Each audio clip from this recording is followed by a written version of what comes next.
I'm beginning to think that if we all talked more with each other, that we could solve a lot of the things we're all trying to handle in isolation.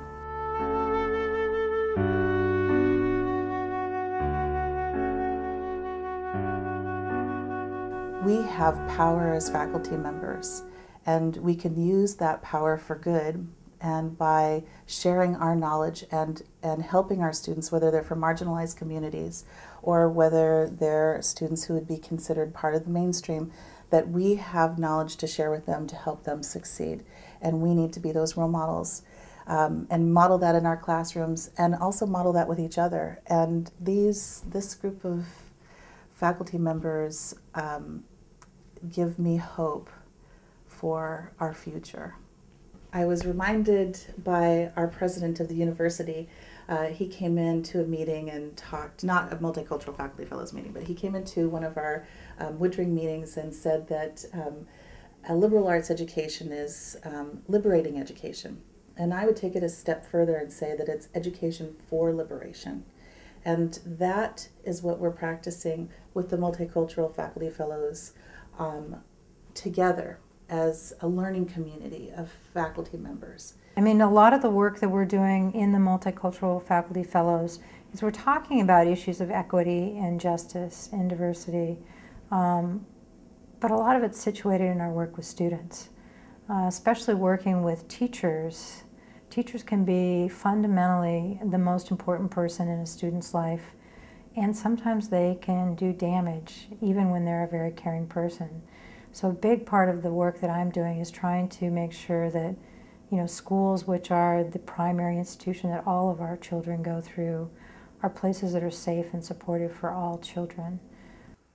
Well, I think once we start telling our stories and we are actually listening to each other, which isn't always easy to do, again, that sort of moves us toward a recognition of both oppression and privilege, and ways to hang on to the things that we really value in our society and still move toward a society that promotes well-being at all levels in a different way.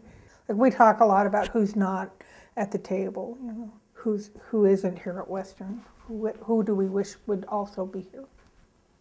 I really didn't know what a faculty learning community was going to be about, and I thought we would have a much more structured approach, which we started with.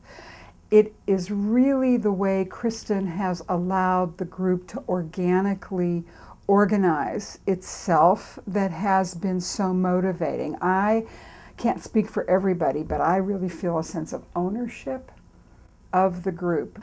I am coordinating a brand new minor in diversity in higher education, and so I bring so many questions about the development of the minor, the classes in the minor, the core course in the minor that I'm teaching. So that has been a laboratory for me to try out ideas, and the wonderful, wonderful feedback that I have gotten has been invaluable.